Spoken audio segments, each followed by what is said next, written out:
Ahí estamos, perfecto. Mil gracias por recordar.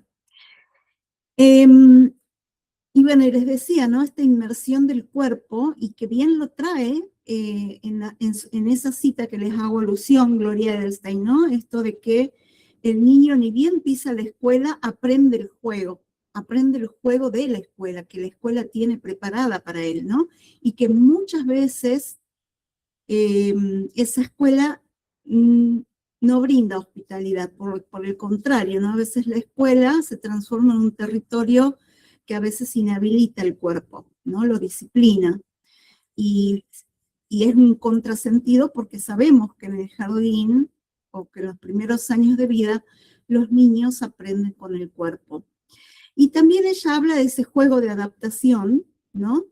Y lo plantea como una alerta crítica en su libro, ¿no? Ella dice que los niños aprenden de forma temprana a leer las normas implícitas y las miradas subjetivas del docente, ¿no? Y nada más propio a todo lo que nosotros venimos viendo en este seminario, ¿no? Es decir, darnos cuenta que nosotros espejamos de alguna manera a esos pequeños o a esas pequeñas subjetividades en construcción, ¿sí? Los niños van a adoptar, según Elisa Spakowski, distintas actitudes según cada docente, ¿sí? Y esto también tiene que ver con la segunda viñeta de Francesco Tonucci que les ha tocado a ustedes a analizar para el foro.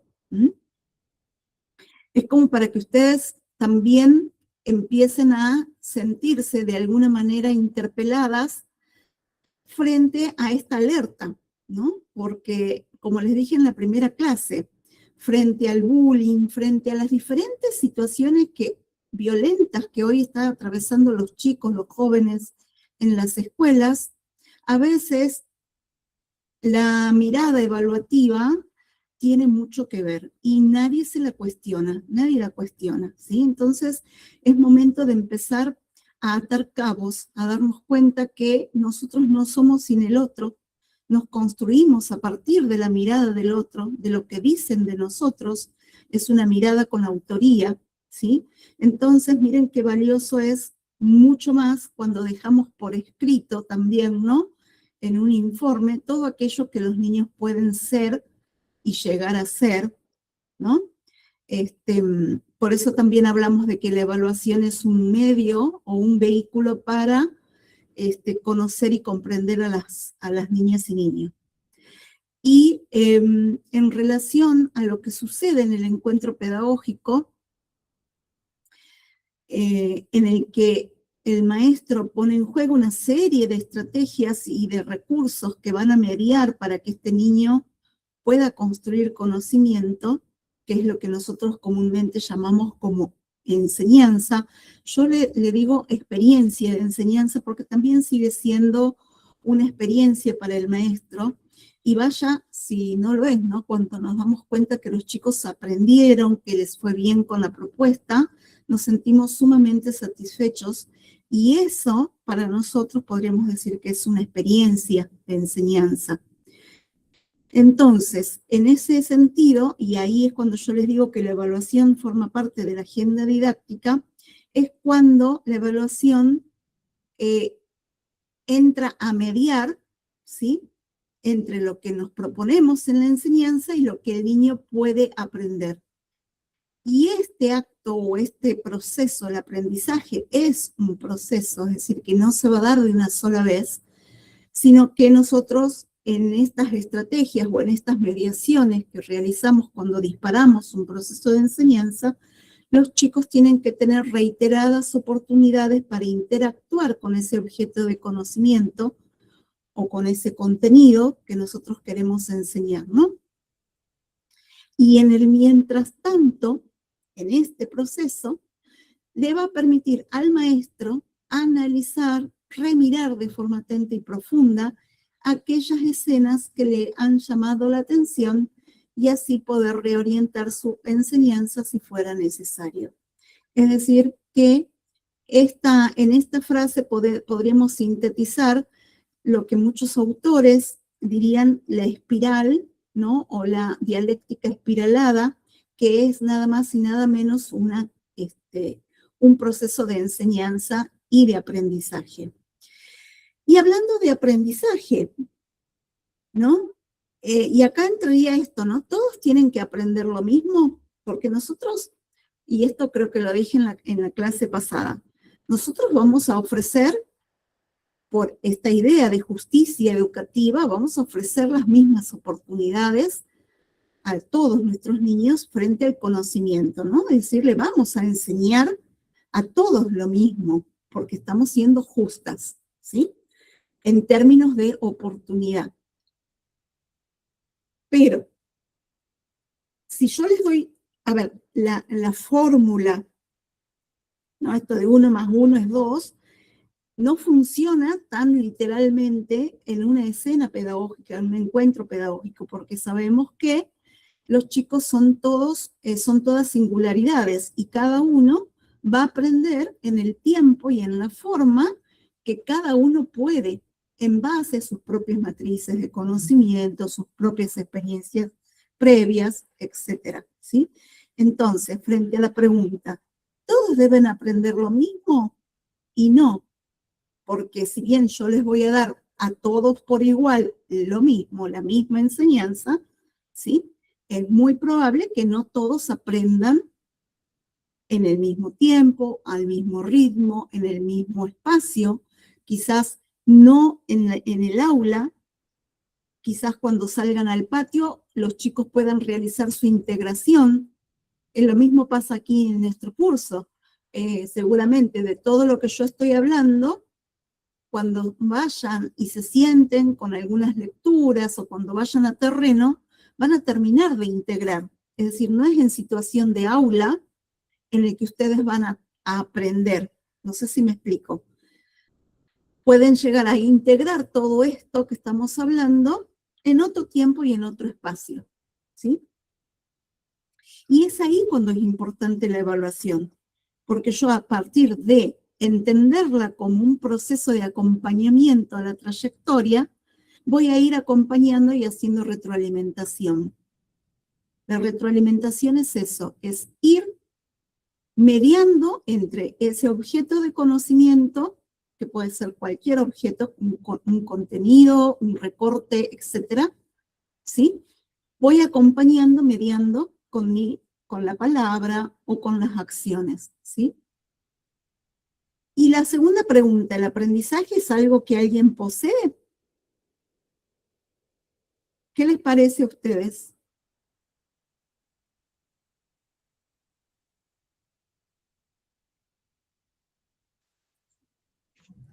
Me parece que el aprendizaje por ahí se construye en el proceso.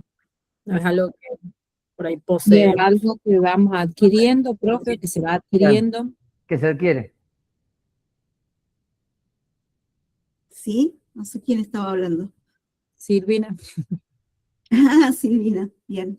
Algo que se va adquiriendo, profe, en un proceso. Es decir, si tenemos conocimientos previos, todos desde chiquitos, de cualquier tema que ya tenemos, que traemos, pero lo que vamos adquiriendo creo que nos va sumando de cada temita pequeño que trae nuestro niño, por ejemplo, por dar un ejemplo, cualquier tema que sea pequeño, pero lo vamos adquiriendo de poquitito y bueno, vamos aprendiendo en el paso. Muchas veces lo aprendemos también explicándolo. También. No hay una sola forma de aprender, ¿sí? A ver qué dice, opino que el aprendizaje es una construcción. Tal cual, el aprendizaje, a ver, en realidad es un proceso, no es algo que se pueda poseer, ¿sí? Que es distinto al conocimiento, ¿sí? Entonces, a ver, si yo aprendo algo, como consecuencia de ese acto de aprender, voy a obtener un determinado conocimiento, ¿sí? Entonces, es interesante, a mí me pareció muy interesante esta diferenciación que la hacen Graciela Capelletti y y Rebeca Nijovic, ¿no? Cuando ellos hablan en la evaluación con sentido en su libro, en un determinado momento, y todos creo que hemos empezado a hablar de lo que es el sujeto de aprendizaje. Y ellas plantean que hoy por hoy deberíamos hablar más bien de un sujeto de conocimiento, porque en realidad es a partir de accionar en el medio, ¿no? Y a partir de aplicar determinadas estrategias, estilos propios cada niño, con la ayuda y la mediación de un maestro, va a poder aprender, ¿sí? Y no todos vamos a aprender lo mismo.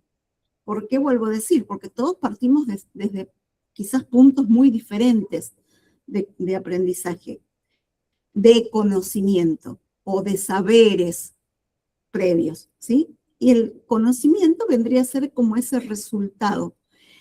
Lo que ellas plantean es que para que haya un buen conocimiento, es decir, un conocimiento, a ver, que el niño llegue a construir ese conocimiento, tiene que haber un aprendizaje profundo, ¿sí? Es decir, un aprendizaje con sentido. ¿Y cómo va a encontrar sentido ese niño a lo que yo le estoy proponiendo? Cuando ese niño encuentra una motivación intrínseca al objeto de conocimiento. Para hacerlo por ahí más criollo, es decir, cuando todo lo que yo le estoy ofreciendo a este niño, ¿sí?, tiene algo que ver con sus saberes previos, tiene un anclaje. ¿Mm? Entonces, esto que le estoy mostrando al niño le va a cobrar sentido porque se asemeja, se acerca o está muy cerca de la zona de desarrollo próximo o en la zona de desarrollo próximo, ¿sí? Y por eso el niño le va a encontrar un interés o un sentido. Ahora, en este proceso de aprendizaje voy a estar yo como docente mediatizando, acompañando, ofreciendo oportunidades para que este niño pueda accionar en el medio, ¿sí? Y ahí es donde aparece la evaluación, aparece la retroalimentación, es donde yo voy a ir a partir que Turri habla de sostén y de doble sostén. Es decir, yo voy a ir sosteniendo el proceso y a medida que voy intercambiando con los niños una conversación, un diálogo, voy a ir acompañando en esa construcción, voy a ir reorientando si es necesario. ¿Y cómo me doy cuenta que hay un aprendizaje profundo? Cuando el niño manifiesta de alguna manera un dominio sobre aquello que yo le estoy enseñando. Supongamos, hay por ahí un ejemplo, ¿no? Que están aprendiendo sobre si el viento se puede ver, ¿sí? Es decir, o qué es el viento. Y en una zona en donde hay muchos molinos de viento, entonces la docente hace su investigación contextual y bueno, como es un pueblo en donde hay molinos de viento, empiezan a hablar sobre el viento y cómo si el viento se puede ver, se puede oír, ¿sí? O cómo podrían hacer ellos para poder ver el viento. Resulta que realizan varias experiencias de aprendizaje, muchas. Una de ellas es jugar con los molinitos de viento y soplar, ¿no? Y terminan creando un anemómetro que sirve para medir la velocidad del viento y que es lo que a veces vemos en los aeropuertos, etc. En todo ese proceso, los chicos fueron poniendo en juego muchos saberes, en algunos muchos saberes previos y en otros niños que no tenían ni idea de lo que era el viento. Cuando van a la sala de música, el profe los busca, se van a la sala de música y los chicos en la sala de música empiezan a soplar, empiezan a hacer juegos como que se estarían soplando imaginativamente ese molinillo de viento. En resumidas cuentas, la experiencia termina con que el profesor, al captar esa motivación de los niños por el viento, terminan fabricando instrumentos de viento, qué sé yo, cotidiáfonos y eso. Y los chicos, de todo este proceso que fueron aprendiendo, que no lo aprendieron de una sola vez, sino que en varias oportunidades tuvieron para trabajar y conectar con esta experiencia, pudieron manifestar, digamos, lo que habían aprendido en relación al viento, ¿sí? Que el viento lo podemos atrapar, por ejemplo, adentro de un globo, y ahí se llamaría aire, que el viento puede emitir sonido, y bueno, también, ¿no? El profesor les llevó también la grabación de sonidos de viento, etcétera, etcétera. O sea, fue una experiencia tan enriquecedora que los chicos terminaron, les vuelvo a decir, armando un anemómetro y lo colocaron en el patio del jardín. Eso es un aprendizaje profundo. No es que se dio en una tarde o en una mañana que yo me puse a explicarle que el viento es esto, qué sé yo, que los árboles se mueven porque hay aire, el viento es aire en movimiento, entonces, ¿no? Que el viento va a mover las hojas, bueno, un montón de cosas se puede aprender a partir de eso, ¿sí? Entonces, y lo bueno de eso es que esa experiencia caló muy profundo porque después a la sala siguiente, al año siguiente, los chicos cuando volvieron a ver el anemómetro en el patio pudieron recordar, ¿sí? Entonces, eso es un aprendizaje profundo. Y es poder, de toda aquella experiencia que yo fui recogiendo, poder aplicarlo en mi ámbito cotidiano. Entonces, esa es la diferencia. Y ahí, por eso, hago hincapié en la importancia de la mediación del maestro y en el acompañamiento, porque ahí podemos determinar y darnos cuenta si estos niños han tenido una experiencia que les permitió ese aprendizaje profundo. ¿Y cómo lo hacemos? ¿Cómo nos damos cuenta? A través de la evaluación. ¿Sí? ¿Quedó claro? Les hice un enriedo. Me frenan, porfa, ¿no? Bien.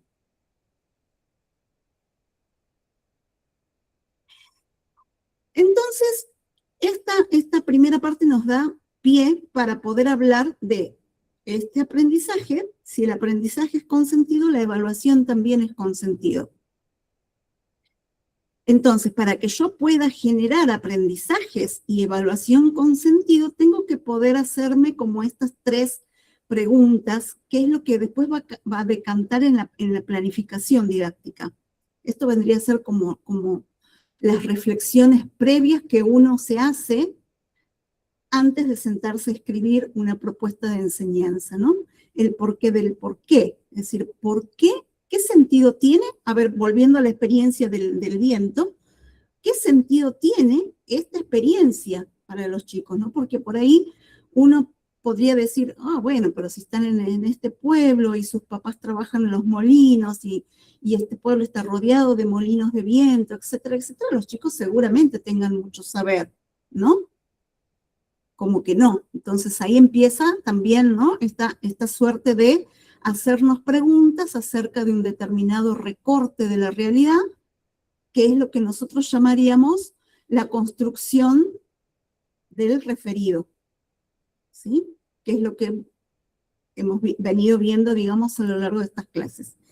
Entonces, ¿tiene sentido esta experiencia para mi grupo? Y ahí sería el porqué del porqué. ¿Por qué yo elijo este recorte frente a un montón de otros recortes que podría enseñar? ¿Por qué del cómo? Es decir, ¿por qué voy a enseñar de esta manera y no de otra? ¿Sí? ¿Qué tantas experiencias de enseñanza y de aprendizaje voy a promover? ¿Sí? Que me responda a ese cómo. Porque yo bien podría llevarle fotografías y que vean los molinos o hacer una visita. Leila, sí. Nosotros acá, el porqué del porqué es lo que les decimos a las chicas que hagan la fundamentación de por qué van a trabajar eso. Lo llamamos fundamentación, por lo menos en mi jardín donde yo trabajo. Fundamentame por qué, o sea, tienen que saber por qué lo están dando. O sea, ¿por qué se les ocurre dar eso y no otra cosa? Exacto, exacto, es una fundamentación. Ellas en la digamos, en la lógica escritural de la planificación lo ponen como fundamentación y ahí van a justificar el por qué, ¿sí? Ahora lo vamos a ver, creo más adelante hay unas filminas de eso. Es decir, ¿por qué y para qué, no? ¿Por qué estoy enseñando esto? ¿No? Y que vendría a ser el porqué del qué. Es decir, ¿para qué enseño esto? ¿Y para qué necesito que este grupo de niños aprendan esto? ¿Mm? Es como las 3 preguntas filosóficas y pedagógicas y políticas que debo hacerme para poder pensar una propuesta con sentido para mis alumnos. Porque esto abriendo paréntesis, ¿no? Muchas veces en el jardín tuvimos como una cierta como perspectiva muy ciclotímica. Es decir, primero dábamos, no sé si las que son más viejitas se van a acordar, primero dábamos el cuerpo, después venía la familia, después venía, qué sé yo, el otoño, y así, ¿no? Y todos los años era más o menos igual. Y eso perteneció a una determinada época del jardín, muy escolanovista, ¿sí? Hoy sabemos que el aprendizaje es multidimensional, ¿sí? Y que está atravesado por esa complejidad que tanto hablamos, ¿no? A lo largo de todas las clases. Entonces, por eso es central para poder pensar en un aprendizaje y en una evaluación con sentido en estas 3 preguntas. Y lo mismo pasa con la evaluación. ¿Qué sentido tiene mirar esto? ¿No? ¿Por qué elijo esto? También estoy evaluando ahí. ¿Mm? Porque yo estoy haciendo un diagnóstico de mi grupo, ¿sí? ¿Y cómo voy a evaluar esto que estoy planteando como propuesta de enseñanza? ¿Y para qué voy a evaluar esto y estas otras cosas no? ¿Sí? Entonces, estas preguntas nos van a permitir tener una coherencia entre esto que pretendo enseñar y evaluar, ¿sí? Que es, en definitiva, la articulación entre lo que enseño y lo que evalúo. Como yo les había explicado antes, ¿no? Yo no puedo evaluar aquello que no enseñé. Por más que esté en el programa, ¿no? Que muy, también perteneció a otra época y lamentablemente los chicos de la secundaria todavía lo siguen padeciendo. Tengo mis sobrinos que, tía, pero si eso no me enseñaron y se van a examen y tienen que igualmente rendirlo, ¿sí? Entonces, bueno, ahí entran los profesores particulares, enseñar los contenidos que a lo mejor no han enseñado, pero bueno, porque está en el programa. Bueno, es un contrasentido realmente, ¿no? Y es dilemático eso. Entonces, yo no puedo evaluar aquello que no enseñé. Eso debería ser una premisa. Entonces, ¿qué voy a articular? Mi propuesta de enseñanza, es decir, ¿qué me propongo enseñar? ¿Sí? Con las evidencias de aprendizaje, es decir, con el aprendizaje, ¿qué voy a ir juntando, como recolectando de esas evidencias? ¿Sí? Y a partir de ahí voy a emitir ese juicio de valoración, le voy a referir o le voy a atribuir un valor, que vendrían a ser lo que Anijovic y Capelletti dicen, los niveles de calidad de los desempeños y las producciones. Porque también voy a mirar lo que los chicos produzcan en cierto modo, ¿sí? Y que nosotros lo hacemos, porque lo que por ahí el problema no es tanto el trabajo, sino el pensar que en esa ecuación enseño, entonces los chicos tienen que dibujar o plasmarlo en una hoja. Y esto no es siempre así, ¿no? Es decir, los chicos, sí, yo puedo darles un trabajo para que hagan con alguna consigna bien clara, que Anijovic llamaría las consignas significativas o las consignas auténticas, que son aquellas consignas que surgen luego de disparar un proceso de enseñanza, una planificación, ¿sí? Es decir, no es que siempre, que cada día que yo me encuentro con los chicos les voy a dar para que hagan un trabajo, ¿sí? Bueno, teniendo en claro estas 3 cosas, después va a ser mucho más fácil poder plantear, ¿sí? Cómo va a ser mi propuesta de enseñanza y en función de esa propuesta de enseñanza, ¿qué voy a necesitar recoger como evidencia de aprendizaje y para poder emitir un juicio de valor, ¿sí? Entonces, para poder tener, digamos, para poder ser, digamos, coherente con el enfoque de la evaluación mediadora, debemos decir que La evaluación es diagnóstica, continua, participativa, por lo tanto es formativa. Es decir, es un continuum. Yo no, por lo menos en el nivel inicial, no tomo prueba. Los chicos no acreditan, no hacen un escrito para que yo los califique, ni tampoco rinden una lección o tomamos un oral para que ellos aprueben algo, ¿sí? Entonces, en el nivel inicial, la evaluación tiene estas características. Entonces, si estamos hablando de la vinculación de la evaluación con la enseñanza, podríamos decir que la evaluación también es una práctica pedagógica que va a permitir enseñar. Yo acá vuelvo a decir, a ver qué hora es, sí, tenemos creo que tiempo de verla. Yo por ahí pienso que ustedes se pueden aburrir. A ver, lo voy a pasar. Cuando me refiero a la evaluación, ¿Se escucha? hablo de la sincronía y de la diacronía. Porque la evaluación es un Profe. proceso del tiempo, pero también son momentos. Cuando hablo del proceso, hablo de lo diacrónico y análogamente es como mirar una película, ¿sí? Son diferentes instancias que se van sucediendo unas a otras, en donde pasa algo que siempre va a dar lugar a lo que viene. Pero si detengo uno de esos momentos, por ejemplo, el fotograma de una película es como ver la foto, es detener una instancia y ahí es la evaluación formativa. ¿Por qué? Porque me está dando un panorama particular del momento de un proceso que me dice algo pasó antes, pero algo va a pasar después. Es decir, esa instancia me permite proyectar. A mí como docente, ¿sí? Me permite proyectar la enseñanza y resignificar la enseñanza, y a los alumnos les permite también proyectar qué les va a si van por buen camino, por ejemplo. Esto es importante, ¿sí? Que el alumno sepa si va por buen camino. Y si el ejemplo lo trasladamos a una estructura didáctica, ¿sí? Por ejemplo, a una unidad didáctica, y acá vamos a desmistificar que se diagnostica a principio de año y se evalúa a fin de año, ¿no? ¿Por qué? Porque justamente lo que vamos a poder ver es cómo la evaluación procesual, vuelvo a repetir, está, digamos, al servicio de una espiral dialéctica, ¿no?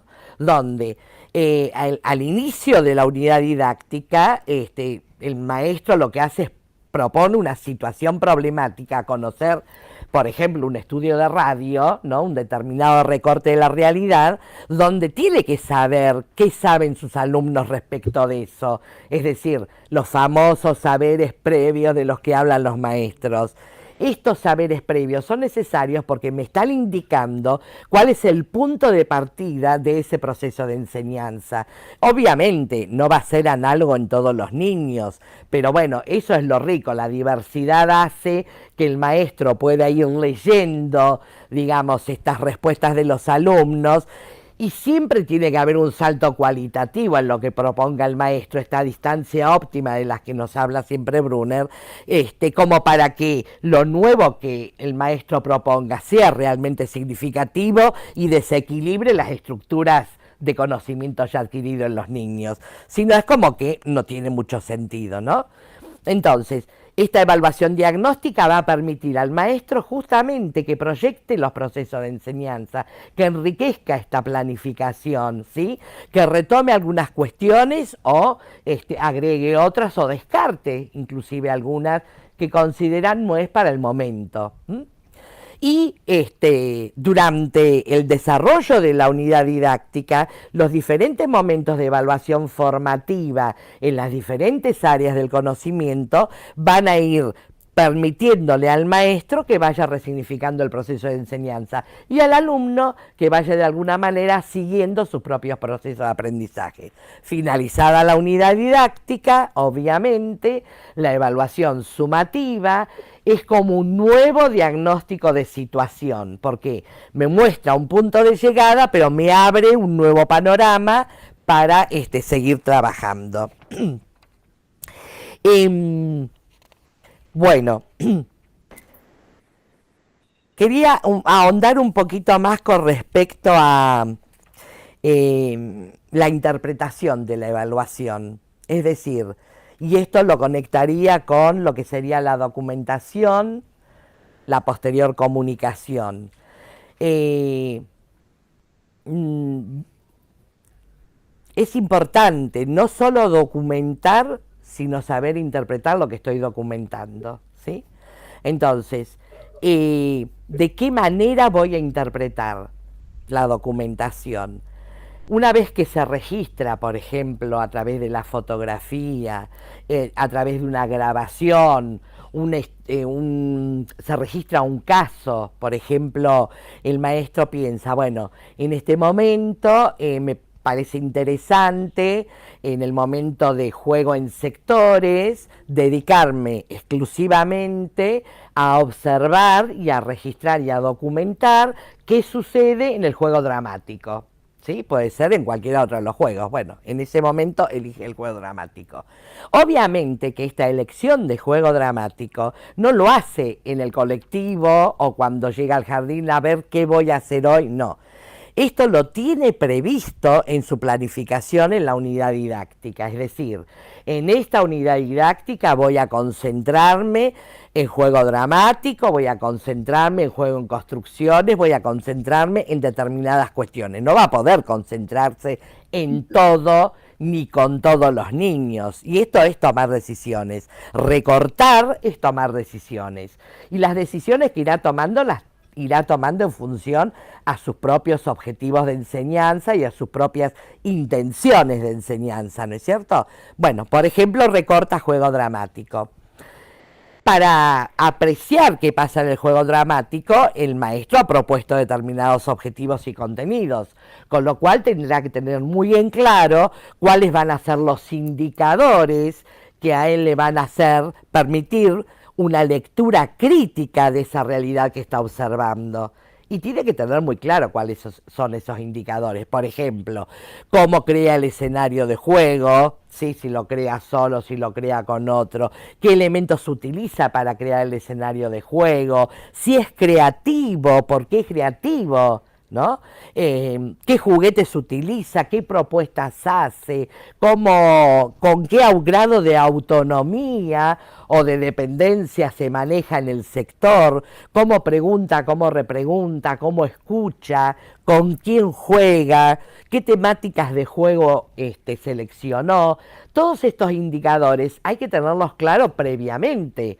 ¿Por qué? Porque si no tengo claro el foco con el cual voy a observar, es decir, con la lente exclusiva que me voy a poner desde lo epistemológico para observar esa situación de juego, ¿sí? Y eso, evidentemente, lo registro y puedo usar listas de control, y ahí adquiere sentido la lista de control y cotejo, que es, digamos, una herramienta rápida, pero no para después dejar si no lo hizo medianamente, a veces lo hace y a veces no, ¿sí? Sino simplemente para hacer un registro rápido que después tiene que ser interpretado y tiene que ser narrado y, digamos, interpretado en función a todos los momentos de la unidad didáctica en la cual yo utilicé, digamos, la observación o el instrumento que sea para evaluar determinados actitudes, contenidos, conocimientos, vinculaciones y demás, ¿no? Es de la única manera, digamos, que puedo decir he evaluado seriamente, ¿sí? Porque he pensado lo que voy a evaluar, ¿sí? A través de qué indicadores lo voy a hacer, cómo lo voy a registrar y qué voy a hacer con ese registro, digamos, ¿no? Y esto, digamos, tiene que ser un trabajo, y vuelvo al final, al principio para terminar, un trabajo colectivo. Es decir, esto tiene que ser un proyecto de evaluación, tiene que ser conversado. ¿Qué es para nosotros un indicador? ¿Cuáles son los indicadores, digamos, más relevantes en cada una de las áreas curriculares? ¿Sí? ¿Cuál es el sentido del indicador en relación a la enseñanza del área? ¿Qué le puedo pedir y qué no le puedo pedir a estos niños? ¿Sí? ¿Quién me va a ayudar a registrar, por ejemplo, ¿sí? Si está planificada la evaluación y hay preceptores o ayudantes, cómo planificar la intervención de estas terceras personas que no son el maestro para colaborar con el maestro en ese proceso de evaluación?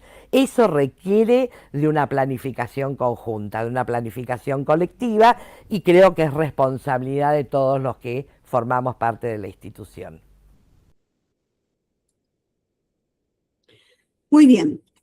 Clarísima Elise Spakovsky, ¿no? Y bien, en unos pocos minutos ha podido darnos un pantallazo de la importancia que tiene tener muy claro esto que yo les planteaba, ¿no? Esas 3 preguntas centrales. ¿Qué buscamos nosotros cuando nosotros estamos enseñando? ¿Qué queremos que los chicos aprendan? ¿Para qué? Porque en función de eso yo voy a preparar mi evaluación. ¿Cómo va a ser? ¿Qué instrumentos? ¿Qué indicadores? ¿Sí? Entonces, ella plantea que esto es un ciclo pedagógico continuo y complejo, que está íntimamente relacionado un componente con otro, es decir, la intención, ¿no? Es decir, ¿qué intención tengo yo respecto de una propuesta de enseñanza? La enseñanza en sí, que es cuando disparo el proceso, ¿sí? La evaluación, es decir, cómo voy a ir acompañando este proceso de enseñanza y aprendizaje, es decir, con la retroalimentación. ¿Cómo voy a ir recogiendo estas evidencias de aprendizaje? ¿Cómo voy a documentar el proceso? Y tomar decisiones, que es lo que ella planteaba, ¿no? Esta toma de decisiones es hacer un recorte de poder ver qué voy a evaluar de todo eso que se me presenta, porque no puedo hacer todo, ¿no? Y vuelvo a rescatar lo que ella plantea. Es imposible hacer todo eso o evaluar seriamente si no lo planificamos, ¿sí? ¿Dudas hasta acá?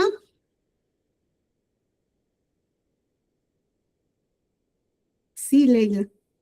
Lelia. Yo te digo Leila. Sabrina. Ah, Es Sabrina. más fácil, Sabrina. Cuando ella habla de indicadores, está hablando de los contenidos. Está hablando bueno, puede ser, sí. Puedes tomar los contenidos como un indicador. Bien. Lo que pasa es que a veces un solo contenido, uno solito, puede disparar muchas cosas. Esto del viento. El viento, ¿no? Vos decís, bueno, el viento es un contenido del ambiente natural, ¿no?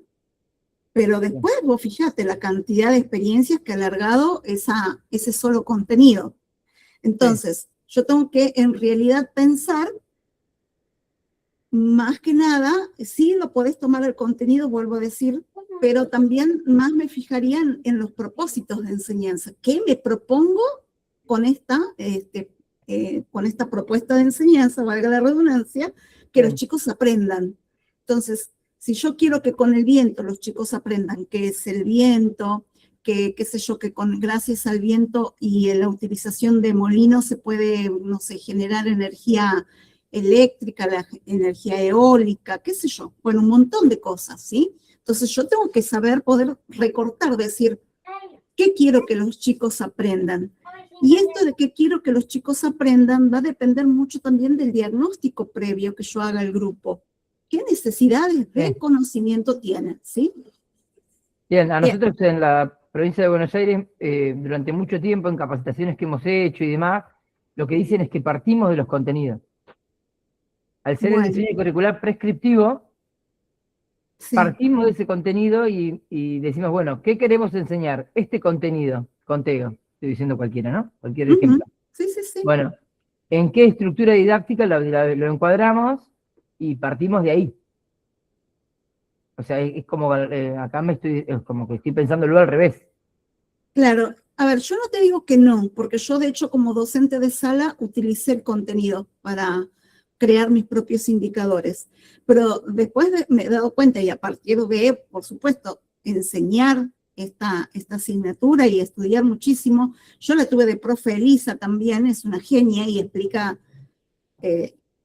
la tuve durante 4 meses, o sea, por eso comprimir todo lo que uno puede hablar sobre evaluación en esto, en 4 encuentros es muy poquito, pero uno después termina dándose cuenta que más que nada el indicador está entramado al propósito, y yo al contenido lo uso como un vehículo, la centralidad no la tiene el contenido.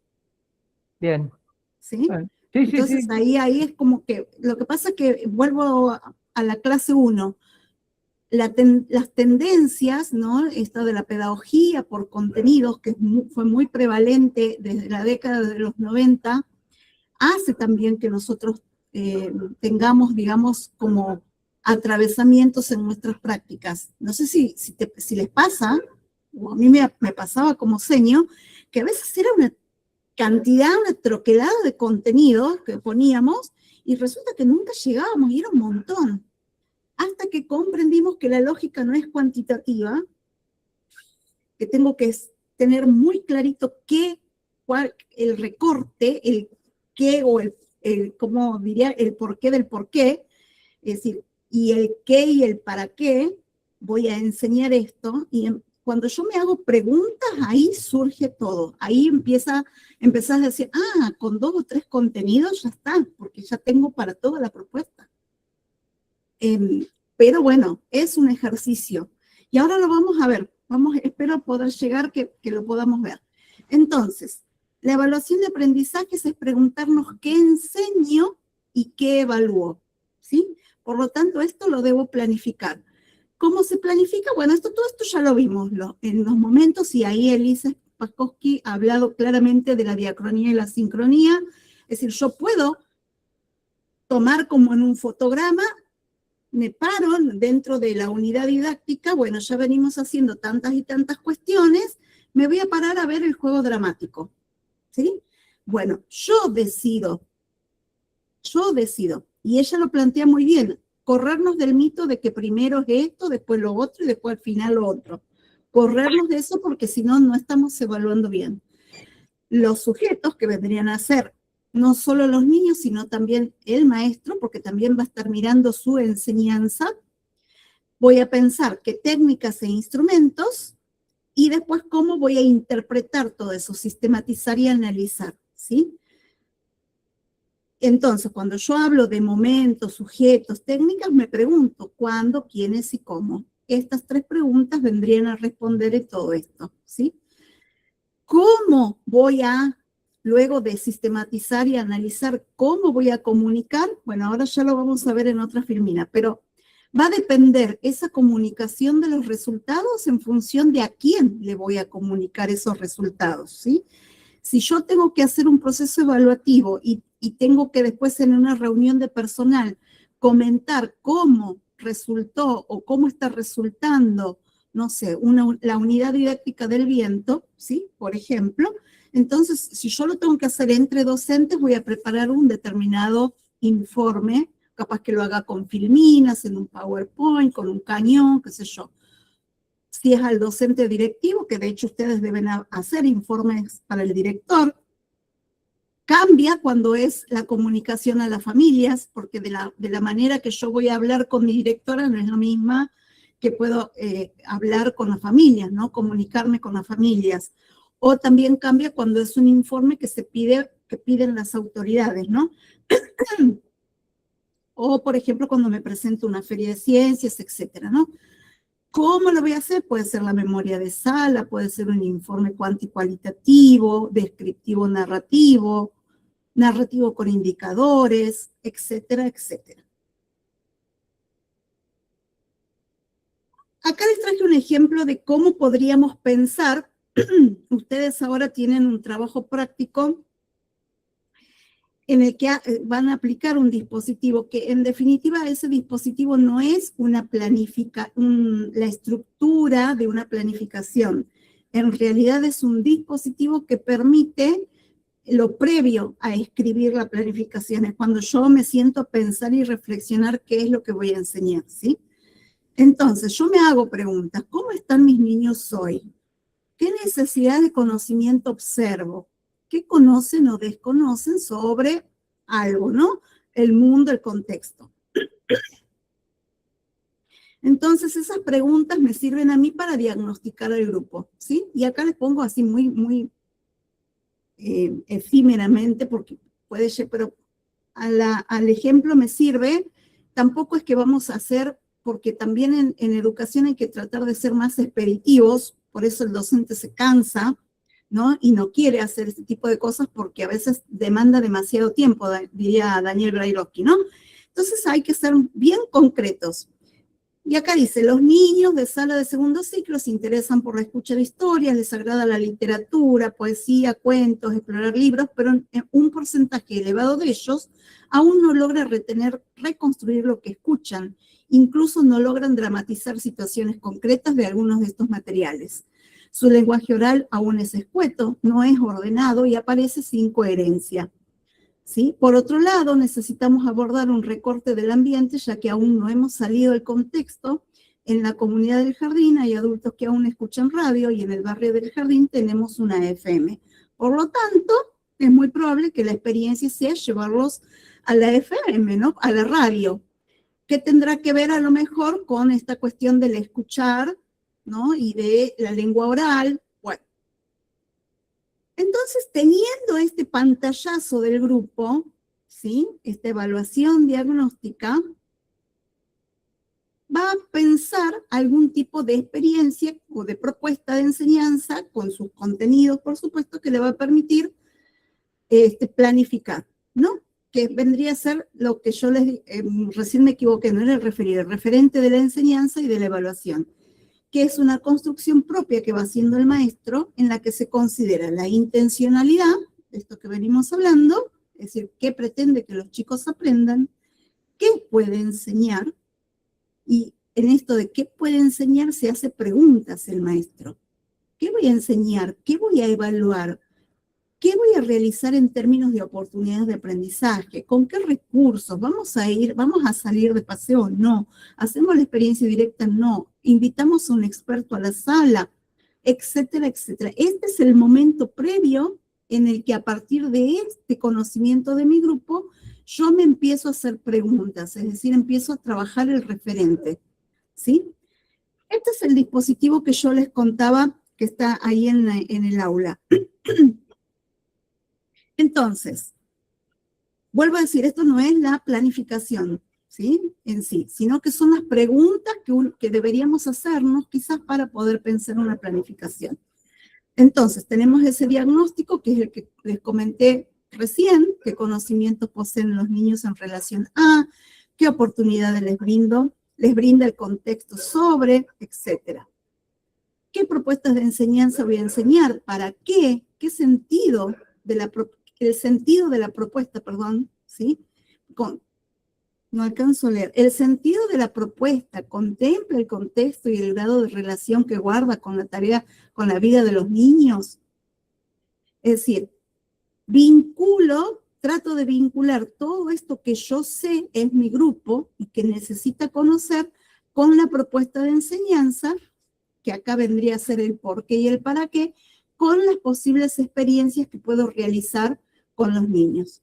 Esas experiencias ofrecen opciones para que el niño elija, o sea, voy a hacer una multitarea, un escenario lúdico, promueve la autonomía del niño, permite la diversidad de producciones, permite el uso de diferentes espacios físicos, etcétera, etcétera, etcétera.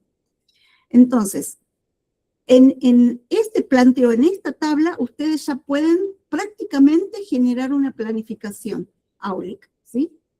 El referente de la evaluación sería, es una construcción propia del docente, bueno, es la misma pregunta que les hice recién. Y en función de esto que yo me hago acá, voy a preparar las técnicas de evaluación, que en este punto es grupal. Ustedes vean que acá está hablando del grupo, no está hablando de Juancito, Pedrito, ¿sí? Está haciendo una mirada grupal. Porque, a ver, esta cuestión, esto también es un mito, ¿no? Que como los niños son distintos, entonces yo tengo que estar muy atenta por supuesto, uno indaga saberes previos, ¿sí? Pero no es que yo voy a generar una propuesta de enseñanza para Juancito, para Pedrito, para Susanita. Eso es imposible, porque me tendría que pasar la vida planificando, más si tengo 30 niños, ¿sí? Entonces yo tengo que poder mirar grupalmente, ¿sí? En relación a las experiencias que se van desarrollando, ¿qué necesito mirar? Que me permite reflexionar sobre la enseñanza y el aprendizaje, recordando que eso es un proceso. ¿Qué y cómo van aprendiendo los niños? ¿Qué pude enseñar y qué no? ¿Qué me quedó en el tintero? ¿Debo modificar algo? ¿Cómo continúo? En relación a la finalización de la propuesta de enseñanza, ¿qué aprendieron los chicos? En la retroalimentación, ¿qué comentan los niños sobre lo aprendido? ¿Puedo observar un cambio significativo en cuanto a los saberes iniciales? ¿Qué pude realizar en términos de oportunidades de aprendizaje? ¿Sí? Y aquí, bueno, habla de la evaluación final o sumativa, que es necesaria también, ¿sí? Que acá voy a hablar en términos grupales, pero también individuales. Vuelvo a decir, en la evaluación formativa decimos que es un continuo, entonces esta evaluación final me va a dar pie a la siguiente propuesta, ¿sí? Por eso hablamos de continuidad pedagógica, porque yo, en función de lo que haya evaluado y lo que a mí me quedó en el tintero, ¿sí? Yo voy a poder preparar una nueva o reajustar o hacer la continuidad. Si yo hice la de los molinos de viento y los chicos se quedaron sumamente enganchados con, qué sé yo, no sé, la energía del agua, ¿no? Que también hay molinos para agua. Entonces, bueno, ya no tenemos molinos de viento, bueno, vamos a experimentar con molinos de agua, ¿sí? Entonces, yo puedo, a partir de una experiencia y de la evaluación de esa experiencia, avanzar sobre una siguiente. Todo esto forma parte de la construcción del referente. Todo lo que hemos venido viendo, desde la noción del aprendizaje con sentido, si el niño construye, cómo construye conocimiento, la variedad de experiencias de aprendizaje que son oportunidades para construir conocimiento, todo eso forma parte del referente. A mí me gustaría ahora ahondar sin mayores, ¿qué hora es? Bien, las 7. Irnos a lo que son los instrumentos de evaluación. Seguramente ustedes conozcan un montón, por eso hoy hacía la aclaración, les puse libros completos porque me parece que todos tienen, a todos se les puede sacar provecho, ¿sí? Ustedes vean qué de eso les va a servir, no solo para acreditar aquí el seminario, sino básicamente, fundamentalmente para la práctica de ustedes, ¿sí? Pero en resumidas cuentas, todo esto que ustedes ven acá es como un rejunte de todo eso que yo les puse ahí en el aula. Entonces, dentro de la parte metodológica de la evaluación, nosotros, y esto lo vimos en la clase 2, ¿no? Las técnicas son instrumentos de evaluación. En este caso, las que tienen que ver con la evaluación del aprendizaje. Por excelencia es la observación. La observación es la técnica por excelencia en el nivel inicial. Luego tenemos el diálogo basado en preguntas, las escalas de actitud, los dibujos o las producciones, lo que yo puedo ver de los chicos que los chicos producen. Esas vendrían a ser las técnicas. La forma en que yo registro esas técnicas son los registros anecdóticos, el portafolio, las listas de control, el registro de casos, historias de vida, incidentes críticos. Esa es la forma de registro. Y también hay formas de informar. Entonces, ¿qué formato le voy a dar al informe? Informe por ítem, informe narrativo, el informe por áreas, por tipos de actividad, por etapas, ¿sí? Y vuelvo a lo que decía Elisa Spakov, que esto es importante poder acordar con el equipo, ¿sí? Con el equipo docente, para poder determinar no solo las técnicas y los instrumentos, sino también la construcción no solo de criterios, sino también de indicadores.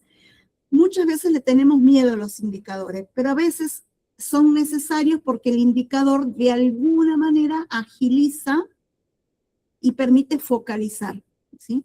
No digo que sea todo siempre por indicador, vuelvo a decir, el problema no lo tiene el instrumento en sí, sino el uso que le damos, ¿no? Bien, yo acá les hice como una comparación, ¿no? Por ejemplo, no nos vamos a detener en esto porque ya ustedes tienen ahí los libros, ¿no? Pero, por ejemplo, el registro anecdótico o el de incidentes críticos, ¿qué es lo que nos permite capturar? ¿Qué es lo que nos permite mirar? Lo inesperado. Cambios abruptos, situaciones significativas. Por ejemplo, a ver, si Ana todos los días viene caminando de la mano con su mamá al jardín, llega, se despide, le da un beso y entra tranquila a la sala, ¿sí? Ahora, de un tiempo a esta parte, Ana viene a UPA, viene llorando, no quiere quedarse en el jardín. Eso es un incidente crítico, o puedo hacerlo como un registro anecdótico, ¿sí? Permite capturar episodios muy esporádicos, ¿sí? Luego las listas de control, y ahora ya vamos a ver, o las historias de vida. Las historias de vida, por lo general, yo las he utilizado mucho, sobre todo con las familias, es decir, de pedirles a las familias que ellos me manden por escrito cuál es la biografía de su hijo, ¿sí? Y después, bueno, va a conformar lo que sería el legajo personal del niño. Yo en la clase anterior me quedé con la documentación pedagógica. La documentación pedagógica, y Elisa lo menciona, es lo que a mí me permite documentar, valga la redundancia, esos procesos de enseñanza y de aprendizaje. De repente, una planificación didáctica, que es pública, es un documento público, que si bien es del maestro, porque el maestro tiene autoría sobre el contenido de esa planificación, pero una vez que es puesta, es ejecutada o es aplicada, pasa a ser un documento público. La documentación pedagógica es pública. ¿Por qué? Porque lo que busca la documentación pedagógica es generar, construir conocimiento y promoverlo, darlo a conocer, ¿sí? Porque si no, no tendría sentido hacer tanta documentación. Ahora, la documentación es como que tuviera dos fines. Uno es hacer pública la experiencia, es decir, que otros la conozcan, otros docentes, las familias, otras instituciones, el directivo, las autoridades, pero también tiene la función de documentar aquello íntimo que aparece en la sala y que va a formar parte del portafolio o del legajo personal del niño. Cada uno toma las decisiones que considera. Pero digamos que la documentación pedagógica a mí me permite como esas dos cuestiones, ¿no? Y tiene una metodología que es hacer foco, es decir, qué pretendo documentar y para qué, capturar la mirada, es decir, prestar atención, recién a lo que Elisa decía en el video, es focalizar, es decir, no puedo hacer todo, no puedo estar todo el día documentando ni registrando cosas porque si no, no me alcanzaría el tiempo. Es más, cuando hay que hacer documentación pedagógica y yo lo he planificado, tengo que buscar ayuda, ¿sí? Puedo registrar todo aquello que voy viendo, ¿no? A través de fotografías, videos, bitácoras, guiones conjeturales, anecdotarios, etc. Y esto después pasa a ser analizado, porque no es solamente recopilar o acopiar material, sino que yo tengo que poder tener el tiempo de analizar para poder triangular todo eso que yo he recogido. ¿Qué voy a hacer con todo eso, no? Y ahí aparece la ética de la evaluación. Esto que yo analicé y las conclusiones que llegué, después de todo este proceso, lo voy a comunicar. Es decir, voy a dar cuenta de todo el proceso. Supongamos, de la unidad didáctica de los molinos de viento, ¿no? Entonces haré como una secuencia fotográfica y muestro cómo fue la visita a un molino de viento, o cuando nos visitó un ingeniero y nos contó de cómo funcionan, cómo se construyen los materiales que se utilizan, etcétera, etcétera. Y después puedo hacer todo esto, me permite reflexionar no solo sobre lo que los niños han aprendido, sino sobre cómo fue el proceso de enseñanza, es decir, me permite reflexionar sobre mi propia práctica, ¿sí? Entonces, por eso se hace tan necesaria la documentación pedagógica. Pero vuelvo a decir, esto le demanda al maestro un esfuerzo. Entonces, por eso hay que tener muy claro qué voy a documentar para que no me ponga a lo loco a documentar todo, ¿no? Porque todo no se puede.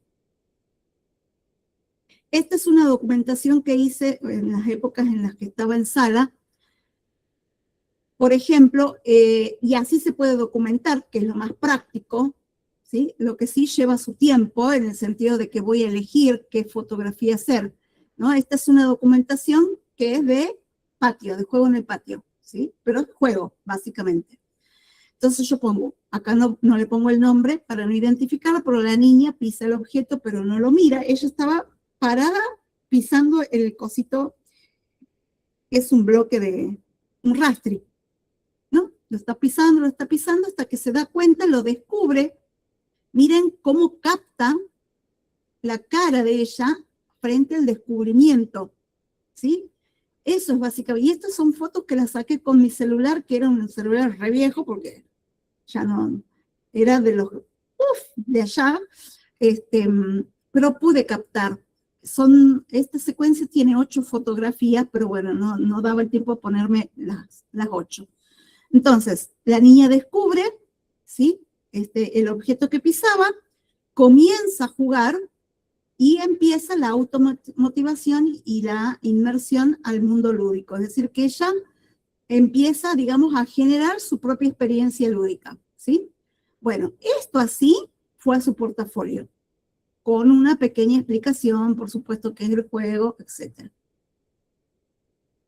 Esto podría, no sé si ustedes utilizan portafolio en sus jardines, pero es espectacular. Cuando yo le perdí el miedo porque decía, yo entiendo lo que es estar en sala y tener muchos chicos, salas súper pobladas, pero realmente qué impresionante que es trabajar con los chicos, sobre todo porque me tocó salas cuando lo empecé a implementar, tenía niños de 4 y de 5. Qué hermoso que es documentar con los chicos y guardar en su portafolio, porque ahí es donde aparece lo que los autores dicen la metacognición, cómo ellos pueden, a partir de la evidencia de aprendizaje, recuperar, hacer memoria, ¿sí? Y es ahí donde yo me doy cuenta que ellos han aprendido también, ¿no? Y bueno, y aquí aclara que no es una recopilación o acopio de materiales, sino que el portafolio es una colección organizada de documentos, producciones, testimonios, que el maestro va analizando, ¿no? Va agregando el portafolio, que dice, yo lo sé hacer para mis alumnos. Bien, me encanta, qué bueno que se lancen, porque es muy rico. ¿Alguien levantó la mano? No alcanzo a ver aquí. Yo, Jessica. profe. Sí. Sí, profe, que le quería decir que donde quizás más recolectamos información es cuando trabajamos feria de ciencia. Necesitamos recolectar bastante información o registrar lo que están trabajando los chicos, y muchas veces me pasa que a veces quiero sacar el celular en el momento indicado, correcto, cuando dan una respuesta correcta o que me deja sorprendida, y no lo tengo el celular justo en la mano y ya pierdo, y es como que volver a insistir o preguntar ya no es lo mismo, como que ya no queda igual. Claro. Me pasó también un montón de veces, claro. Bueno, a mí mi hija me sabía hacer unas libretitas chiquitas de los recortes que sobraban de tanta cosa que una recorta en la casa, ¿no? Para el jardín, y yo la tenía siempre en el bolsillo del delantal. Y también lo importante es que haya acuerdos en el jardín, porque a mí me pasó más de una vez que decían, ay, ¿qué hace? Está loca, que quiere registrar todo, o sea, no comprendían el valor que tiene esto, ¿no? Pero bueno, es una artesanía, por eso decimos, ¿no? El maestro es un artesano. Y sobre todo está bueno hacerlo a conciencia, porque uno entiende y comprende el valor y obviamente el efecto que tiene en la subjetividad del otro, ¿no? No tanto no solo del niño, sino también de la familia cuando reciben el portafolio, porque aparte es algo propio del niño, es lo que el niño pudo hacer, ¿sí? Sí, Verónica, sí. Habilita tu micrófono.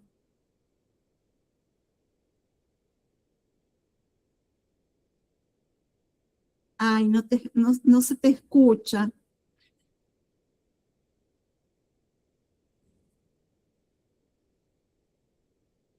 Sí, no, tenés apagado el micrófono. Si quieres escribir en el chat. Profe, otra cosita también es de Sí. que, por ejemplo, recién lo que acabo de decir usted de esa sucesión de fotos que puso y que eran bastantes y que no las pudo poner a todas, eso también creo que nos pasa a todas, que es como todo el proceso para que el niño llegue a ese aprendizaje o al descubrimiento, y que en feria de ciencias o en cualquier trabajo uno dice, yo para feria de ciencias, para poner en el stand, por ejemplo, la foto, todo el proceso para llegar a lo aprendido, digamos, me hubiera encantado poner paso por paso y cada registro para que el niño hizo para llegar a eso. Y son tanta información y tantas Claro, fotografías es que una vez para un stand imprimí todas las fotos y resulta que en el stand eran re poquitas las que iban. Y, claro. pero yo quería poner todo porque, como dijo usted, es tan importante para nosotros cada momento registrado o lo que sea, es hermoso, la verdad. Sí. Es muy enriquecedor para cuando uno vuelve sobre la práctica, ¿no? Para mirar y volver a mirar lo que pasó en cuanto a la experiencia. Sí, ahí está, ahí te escucho. Bien, sí tengo problemas en el parlante. Ya le quería comentar también sobre mi experiencia con mis alumnitos. Yo cuando he hecho en portafolio les he entregado a las familias después, al finalizar el año, hemos hecho nosotros y con todos los trabajitos. Y ha sido una emoción muy grande de las mamás, me han sorprendido. Después me mandaban audio y todo contando que lloraban, incluso viendo todo el trabajo que han hecho los niños, sus hijitos así en todo el año. Era muy emocionante. Es Como que porque ellos se sienten parte también de todo eso que ellos han aprendido y como han visto, ellos lo ven. Una mamá me decía que es como que ellos ahí pueden ver bien cómo han trabajado a sus niños y todo, cómo han llegado al aprendizaje. Está muy bueno. muy bien, eso es importante porque con el portafolio también podemos dar a conocer cómo es la forma en que los chicos aprenden en el CODIR, Sí, ¿no? sí, sí. Que es distinto a lo que por ahí ellos tienen como expectativa. Eso. Bien, Está muy bueno, gracias por los aportes. bueno. El portafolio, yo hago hincapié en el portafolio porque está comprobadísimo y yo por eso les he subido un libro de Editorial Grao, no tiene desperdicio, ¿sí? Les va a servir a ustedes muchísimo, pero la idea es que son básicamente 5 o 6 pasos en la elaboración del portafolio. Una, cuando yo recolecto las evidencias, es decir, y está muy vinculado con lo que planifico. ¿Qué quiero que mis alumnos aprendan? Y entonces, en todo esto que yo quiero ir viendo, voy a ir recogiendo la información, ¿sí? Por ejemplo, en el caso de las fotografías de la niña, yo hice ahí un recorte porque yo necesitaba saber juego. Esa niña era totalmente tímida, de hecho la van a ver solita, porque le costaba mucho la vinculación, ¿sí? Después, más adelante, he podido captar cuando ella empieza a establecer vínculos con sus compañeros, ¿sí? Pero a mí la pauta de que ella busque un elemento y juegue, ya para mí era bastante para lo que era esa niña, ¿no? Entonces, todo lo que uno pueda recoger que a mí me esté dando evidencia de que ese niño está avanzando es susceptible de ser recolectado, ¿sí? No digo 30 fotos, pero sí a lo mejor con 3, 4 fotografías yo puedo captar la esencia del proceso.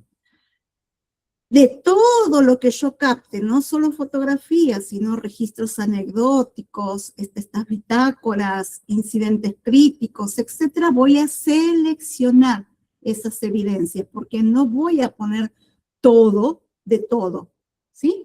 Entonces acá, bueno, recordando un poco lo que decía Jessica, no puedo poner 30 fotografías en un stand, ¿sí? Voy a recolectar, voy a seleccionar, perdón, todo aquello que a mí me permita dar cuenta del proceso.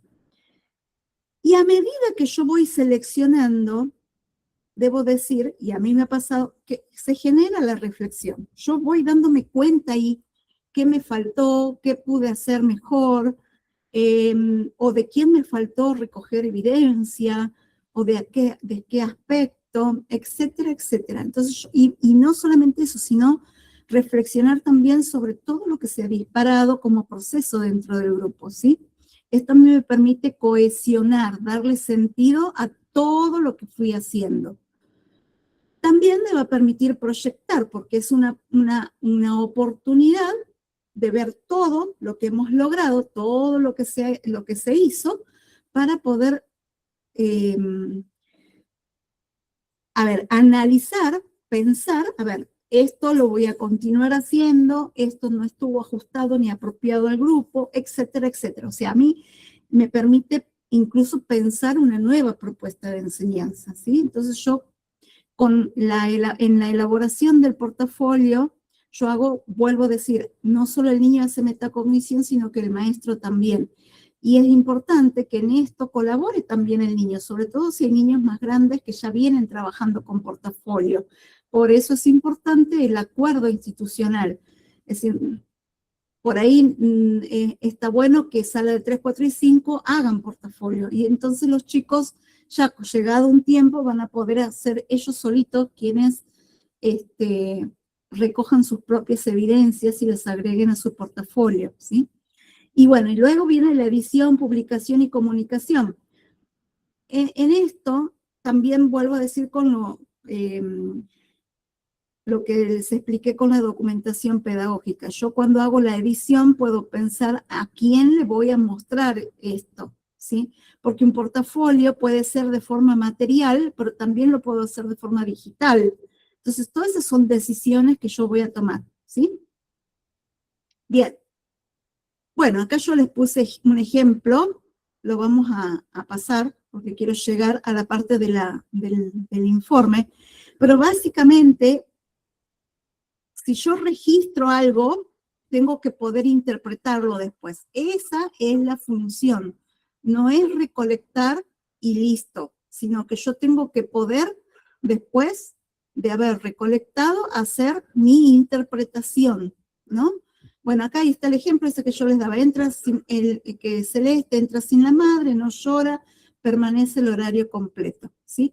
¿Cuál es la interpretación de esa fecha? ¿Sí?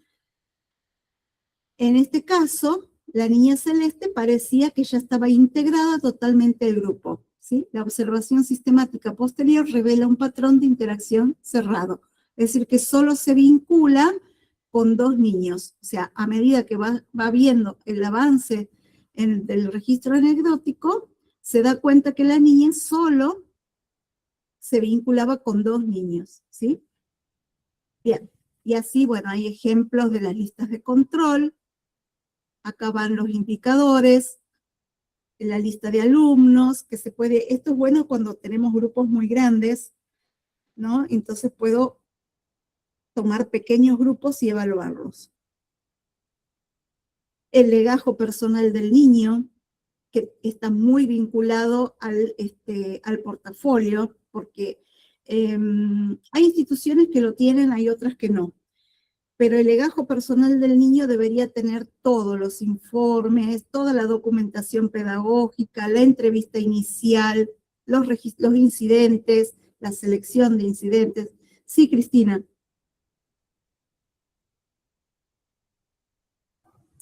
Profe, yo tengo una duda en cuanto Sí. al portafolio.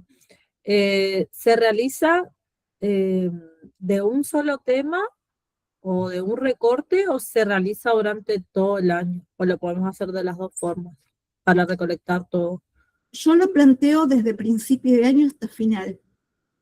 ¿Sí? El portafolio como dispositivo de evaluación para mí tiene que ser algo que se dé a lo largo del año y puedo ir lo importante del portafolio es que yo no hago a todo el grupo, a ver, si yo digo, bueno, voy a recoger información como la fotografía de la nena del juego.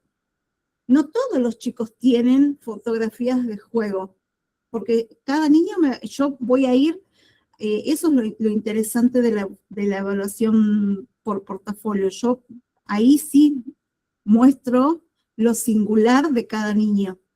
Entonces, y de repente, si los chicos participan también recogiendo sus propias evidencias, eligiendo sus propias producciones, que es lo que va a ir adentro del portafolio, eso también va a ser distinto de Juancito a Pedrito, porque son distintos ellos y ellos van a elegir distintas cosas.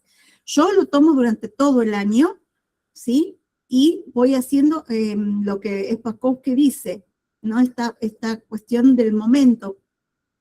Me freno, tomo el fotograma o paro, y eso es lo que yo recojo y agrego al portafolio en este caso, ¿no? Las rúbricas. Esta es una experiencia que yo realicé también en mi jardín. Sí. Sabrina, ahora sí. Sí. Sí, nosotros el portafolio lo llamamos carpeta didáctica. Ah, mira. A fin de año nosotros le damos la carpeta didáctica de los chicos, donde agregamos un montón de trabajitos, son los términos que utilizamos, ¿eh? Por eso es que los trabajitos de los nenes, de cada propuesta, de cada estructura que hacen, tienen siempre producciones de ellos, y se van agregando en sobres o en carpetas, y ellos mismos la preparan. En un momento le damos todos los trabajitos, nosotros a los chicos, y los chicos las ponen como quieren, no tienen orden cronológico, por ejemplo. Y yo escuchándola a usted, hay algunas cosas o sea, como que me hacen mucho ruido, porque al no tener un orden cronológico, por ejemplo, y si hay algo de lectoescritura, el papá no lo va a entender. Sí, lo que pasa es que en el portafolio vos puedes poner esa información, pero fecharla. Claro, bueno, acá no lo hacemos, eso es lo que me hace ruido a mí. Ah, Empezar a modificar lo que hacemos en cotidiano, que es lo mismo, usted lo llama portafolio, pero nosotros son las carpetas, donde ponemos un montón de cosas. De hecho, hay registros fotográficos, porque cuando hacen dictado a la docente, por ejemplo, lo que se hace es se toma una foto de eso, se imprime todo, y se le pone uno a cada uno, porque todos participaron de ese dictado. Y ellos saben lo que llevan, los nenes, saben lo que llevan en esa carpeta, pero tampoco tiene fecha. Entonces, ¿cuál es la progresión? Sí, la maestra sí lo sabe, porque es la que lo planificó, y es la que después lo pone en el informe, que le entrega al papá, en la reunión de padres. pero es importante que puedan fechar, porque ahora les voy a mostrar en otra filmina cómo se hace un informe, y ahí sí van a necesitar fechar. Ahí sí está Para fechado. que vos puedas ver la progresión. Claro, pero en la carpeta no está. Claro. Sería interesante poder fechar, sí. Cristina. No, ahora que Sabrina comentó eso, nosotras acá en Misiones también trabajamos con una carpeta didáctica, si quieren llamarlo así, ¿no? Donde vamos registrando las actividades que se hacen por ahí, más que nada en la hoja. Por ahí no solemos agregar fotografías y demás, pero los trabajos que se hacen en la hoja, porque si bien trabajamos con expresión corporal y demás, a veces trabajamos en la carpeta también. Bueno, también se lo llevan a la casa a fin de año, junto con, en este caso, sala de 5, se le pasa a la maestra de primer grado, con informe, etcétera. Y bueno, nosotros sí tenemos que poner con fecha, los que copian las fechas ya lo hacen solitos, o si no, nosotras, las maestras, escribimos la fecha y el título de la actividad que se va a hacer, o qué es lo que hicieron, qué es lo que interpreta su dibujo y demás. Si ellos por ahí por ahí no saben escribir o copiar, le vamos preguntando y vamos escribiendo nosotras en la carpeta. Bien. Por ahí sería medio parecido, ¿no? Bien, lo que pasa es que lo que tiene el portafolio es que al ser evaluativo no voy a poner todo lo que los chicos producen. Para eso está la carpeta de fin de año, que es la que nosotros ahí recopilamos todo. Claro, por eso le El preguntaba. portafolio va a aquello que a mí me sirve como evidencia de los avances e incluso retrocesos, ojo, de los chicos. Esa es la gran diferencia, ¿sí? El portafolio siempre es evaluativo. Bien, vamos a avanzar. Estas son las rúbricas, que a veces también asusta un poco el término, porque por lo general las rúbricas se las usa más para otros niveles de enseñanza, pero yo debo decir que las he aplicado en sala y realmente que también son, como dice acá, un asistente, ¿no? Me permite a mí tomar de forma rápida información respecto de cómo están los chicos. Acá yo les di a mis alumnos, estábamos trabajando, no recuerdo bien cómo era la secuencia, pero tenía que ver con construcciones, ¿no? No recuerdo bien a colación de qué, pero esta es una parte de juego con bloques de construcción, y yo les vi como parte de la secuencia en la imagen que ustedes pueden ver ahí, y ellos después, como más adelante, tenían que ellos crear su propio diseño de forma gráfica y replicarlo después con los bloques, ¿sí? Estuvo espectacular la experiencia. Entonces, bueno, eso yo lo transformé en una rúbrica y utilicé la rúbrica. Ustedes ahora, pero ustedes tienen la suerte de ChatGPT, como es esto, de inteligencia artificial, en 2 minutos les arma la rúbrica. O sea, en mi época no, había que hacerla, ¿sí? La rúbrica que tiene, los componentes son los criterios, que es logrado, en proceso, necesita apoyo, ¿sí? Y los criterios, sí, bueno, acá serían los niveles, perdón, logrado, en proceso, necesita apoyo, y aquí serían los criterios. Entonces yo como criterio puse exploración y uso de los materiales, si resolvían los problemas utilizando pensamiento lógico, cómo eran, si participaban y hacían trabajo colaborativo, porque había que trabajar en grupo y ponerse de acuerdo, y la comunicación y reflexión del proceso, porque ellos después tenían que, cada grupo, exponer su construcción y su diseño, ¿no? Entonces, yo lo que hacía era, cuando pasaba por el grupo, porque esto permite evaluar al grupo, no es que evalúo a cada niño, ¿no? Pero sí, yo en el grupo 1 tenían, por ejemplo, en el grupo 1 tenían que armar este diseño. Entonces yo iba marcando con mi fibrón, con un resaltador, qué era lo que habían ellos logrado. Y a mí ya me quedaba evidencia del proceso que los chicos habían realizado en esa secuencia. Entonces, la rúbrica, si bien, es más, yo les habilité el trabajo final y les puse también la rúbrica. La rúbrica se comunica previamente para que ustedes sepan qué es lo que voy a mirar de su portafolio, ¿sí?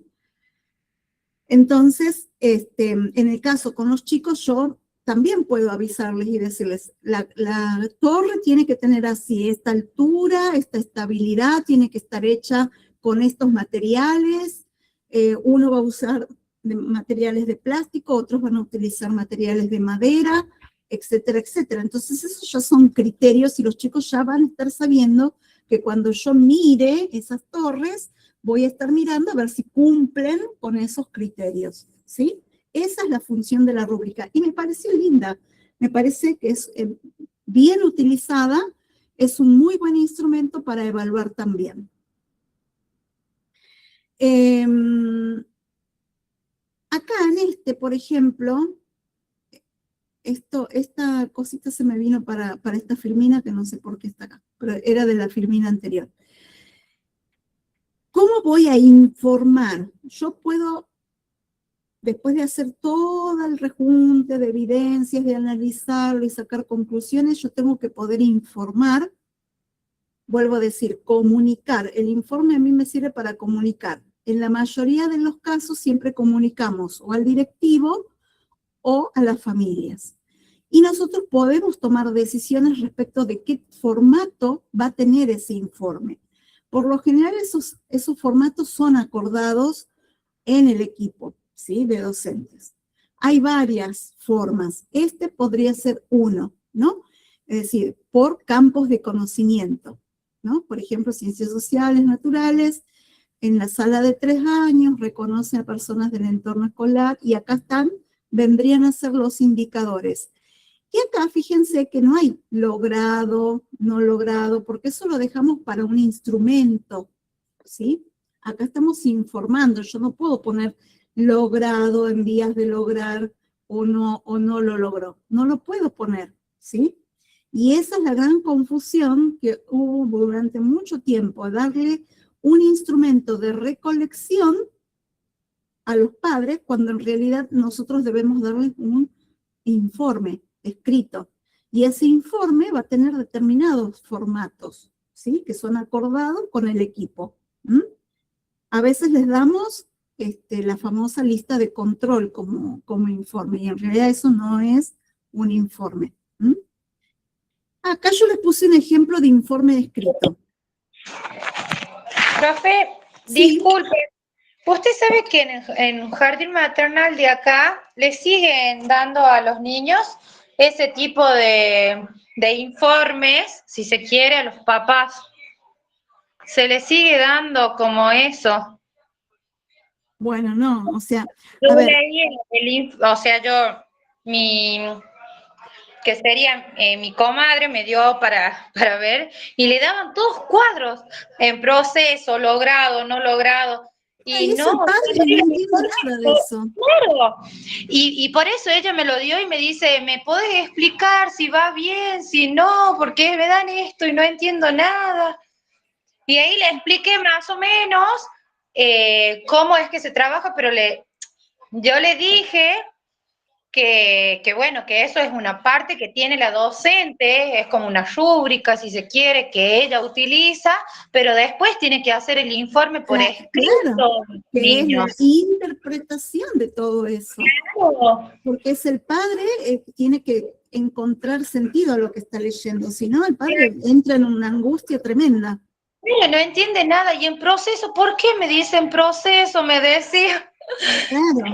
Pobre. Es un poco lo que hablábamos en la clase 2, ¿no? Que creo que Leila, bueno, Sabrina, comentaba, ¿no? Esto de logró, no logró, nadie va a poner no logró, nadie se juega, nadie dice no logró, porque no quiere tener problemas con la familia, pero bueno, es que le estamos dando un instrumento que es de recolección, no es un informe. Yo acá Claro, pero también... igual es como bastante complejo pensar así, porque no logró que, si no lo logró porque no vino, no lo logró porque justo se enfermó esa semana, no lo logró. Exacto. Porque no logró hacer el proceso, no logró porque nosotros no les brindamos las estrategias para que lo logre. Por eso decimos, como diría Santos Guerra, la evaluación a veces son cuchilladas, ¿no? Claro. Y el padre a veces queda lastimado por lo que uno dice, entonces hay que tener mucho cuidado. Yo acá le puse también, haciendo un rejunte un poco, porque yo también fui docente sala y a veces también cuesta escribir mucho, sobre todo si tenemos muchos niños, pero esto les puede servir a ustedes como una base, ¿no? O sea, este es un informe escrito, narrativo, con algunos indicadores, ¿no? Dice, se presenta el informe, y dice este informe, se propone registrar algunas observaciones y reflexiones sobre la experiencia escolar de Lautaro durante este periodo. Lo que aquí se comenta es una valoración realizada en un contexto determinado y dentro de un proceso que es permanente y abierto. Por eso, todo lo que se ofrece aquí es provisorio y se elabora en vistas a poder pensar juntos las mejores estrategias de trabajo con el niño hacia el futuro. Es además una invitación a continuar dialogando, bla, bla, bla, bla. Ustedes le ponen la introducción al informe, ¿sí?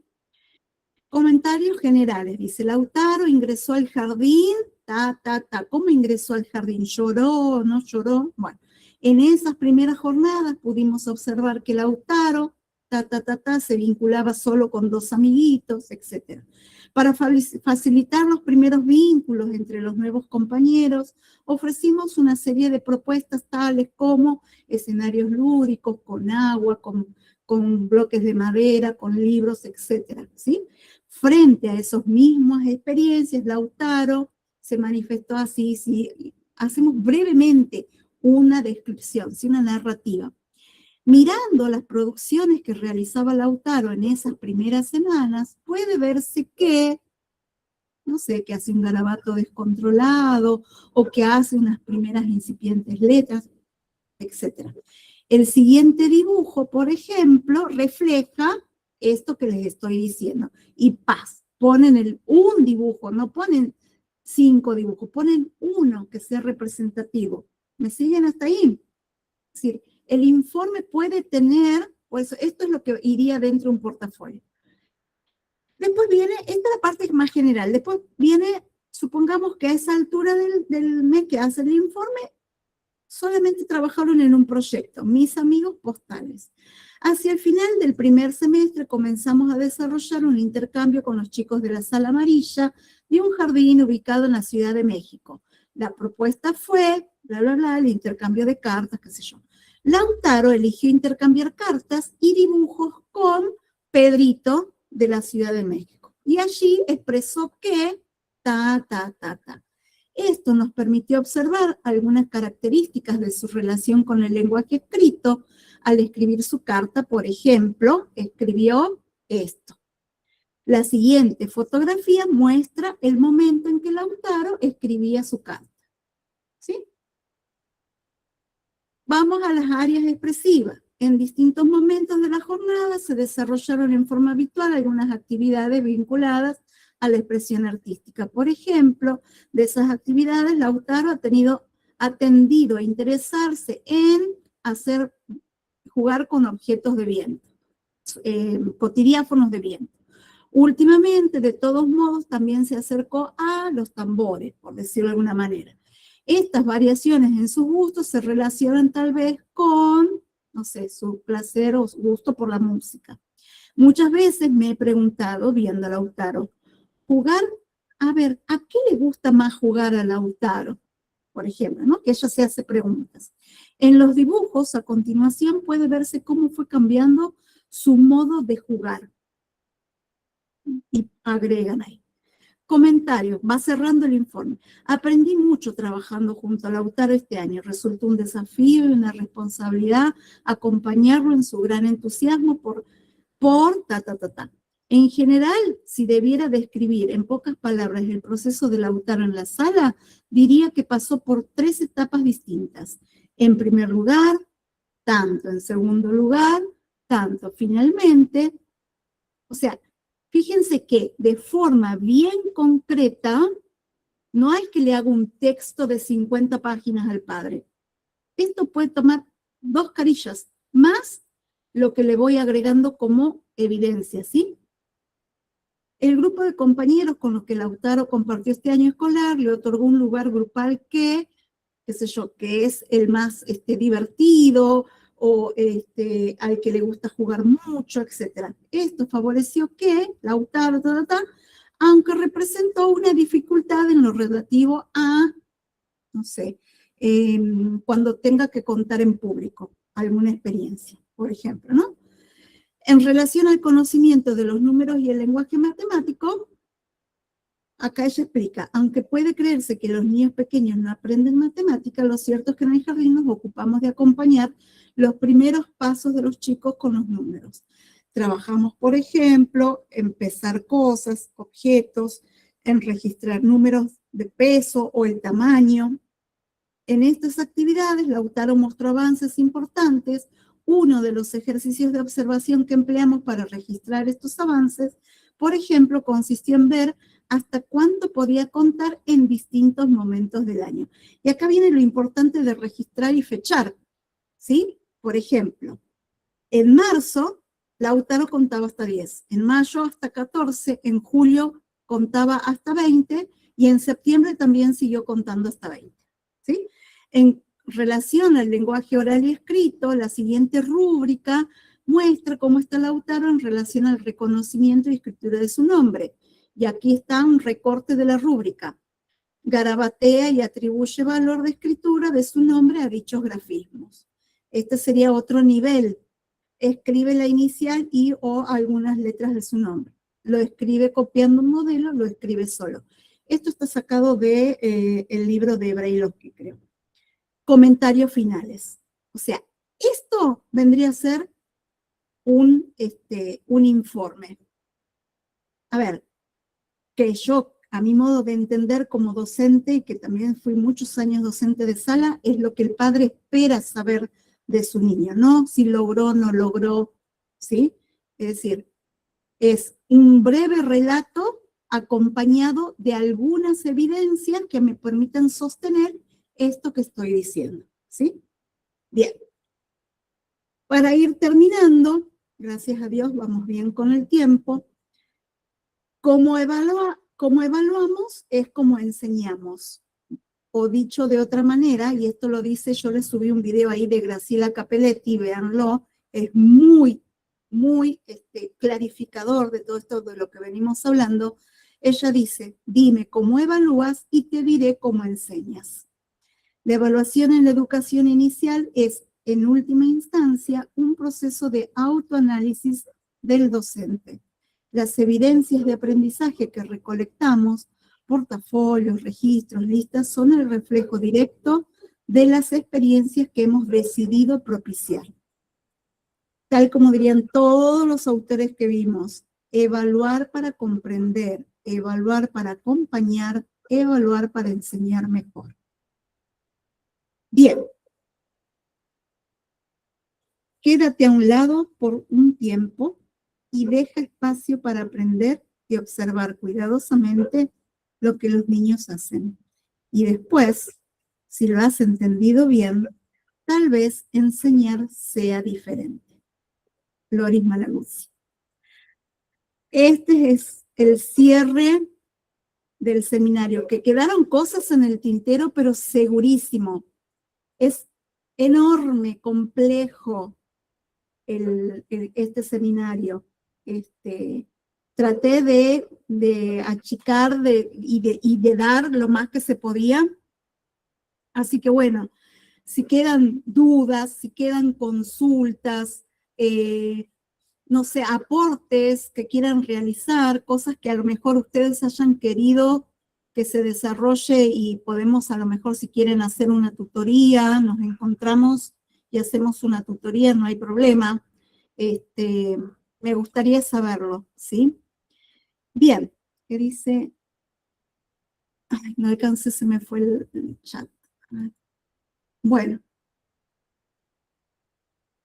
Y usted que nos dio bastante con su enseñanza. Ay, gracias, gracias. Bien.